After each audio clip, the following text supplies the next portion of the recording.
watch yourself around Rihanna. Now, Rihanna, I don't know if you know... I don't know if you know how criminal you are. OK, let's just look at this picture. Did you ask permission from the club when you left holding this glass? Because I don't think might have been one that I took to the club. Yeah. Oh, what about this one? What about this one? Crystal. Did you ask about that glass? That looks... I'll just speed it up. What about this one? What about this one? Did you ask about that one? That's the same one. That's coming out of my wages. That's the Come back.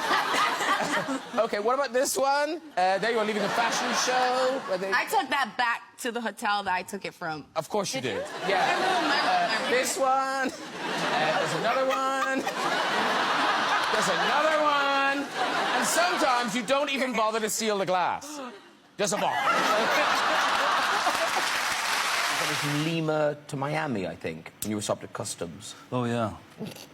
Yeah. And if you hadn't been Johnny Depp, they probably wouldn't have stopped you, would they? Well, it's kind of an interesting route, anyway. Lima, Peru to Miami. It does sound like a drug run. They're already expecting things, and I did have some things.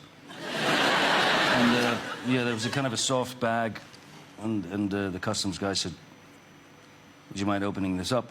And I said, he said first, what is in there? I said, stuffed piranhas. I'm sorry?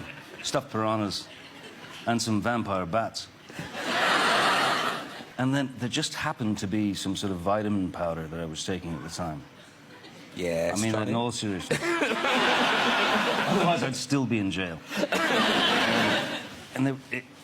When I unzipped it, poof, you know. And there were these piranhas and bats covered in white powder. Why did you have piranhas and bats?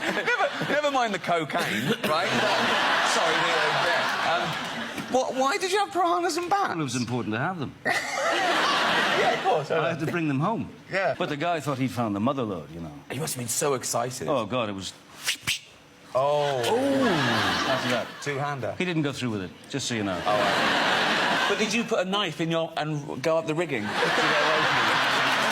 I was auditioning for the first X-Men. My passport was expiring under 6 months, which apparently you're not supposed to travel, blah, blah, blah. So they were like, whatever you do, don't tell them that you're here for work, because they'll ask for a work visa. Say you're here for pleasure. And I'm like, oh, my good God. I have to lie to a customs officer. And so I'm working myself up so much through the line. I'm like, okay, I just have to have a backstory. I got a backstory, and I have to believe it. And so it gets there, and he was like, business or pleasure? And I was like, pleasure? What are you doing for pleasure? My brother's getting married. And he's like, where's he getting married? Wimbledon. Is he American? Yes. Do you have an invitation? No.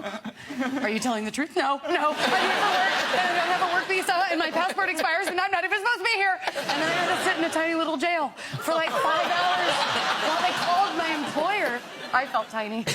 So, all right, I learned how to drive when I was 11. So my girlfriend... Not wild, really. No, my grandfather taught me.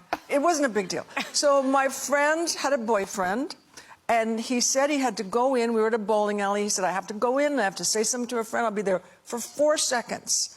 And we waited, and he didn't come out. And so then the girl said, Sherry, you know how to drive. Let's just drive around the parking lot.